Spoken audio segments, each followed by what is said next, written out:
Marketing contexts, marketing subscription types. It all sounds the same. And to be honest, sometimes it's also confusing to me. But if you want to send marketing emails in HubSpot, you need to understand the difference. Welcome to HubSpot Tips and Tricks. I'm Jasna from Actuado, and today I'll explain what the difference is between HubSpot marketing subscription type and marketing contexts.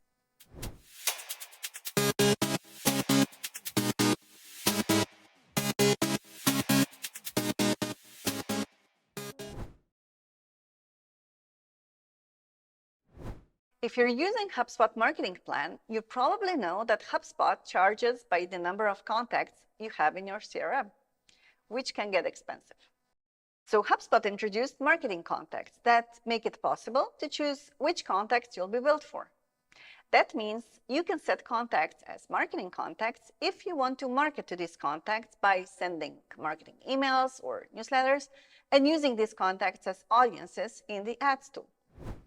If you just want to have them as contacts in the CRM, there is no need to set them as marketing contacts. What if you want to set some marketing contacts to non-marketing contacts?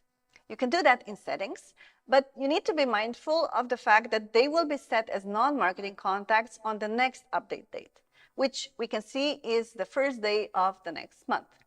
But if you want to set non-marketing contacts to marketing contacts, that will be reflected immediately.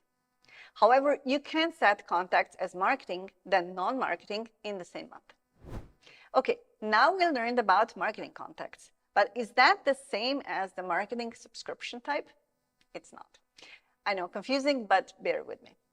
You do need to set contacts you want to send marketing emails to as marketing contacts, but you also need to have a lawful basis to communicate with these contacts through email, which is represented by the subscription types. As you know, in the EU, we have the GDPR. In HubSpot, you can enable and enforce the GDPR setting so that only the users who opted in to receive marketing emails, and this is reflected in the specific subscription type, are allowed to be sent marketing emails. There can be several subscription types, but one of the few you already got in your HubSpot is the marketing information subscription type.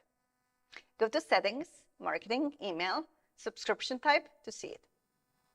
Of course, you can also rename it, so perhaps that's less confusing to users in your company. You might also add a new subscription type. When you send out marketing emails, you'll have to choose which subscription type this email will be sent to, so that we can make sure that only contacts who opted to, say, marketing emails receive these. You can only send one marketing email to one subscription type. So if you want to send the same email to more than one, you'll have to clone it and send it again by choosing another subscription type. Do you have any questions? Let me know in the comments or send an email to hubspot@actuado.com. Like, subscribe, and share our videos.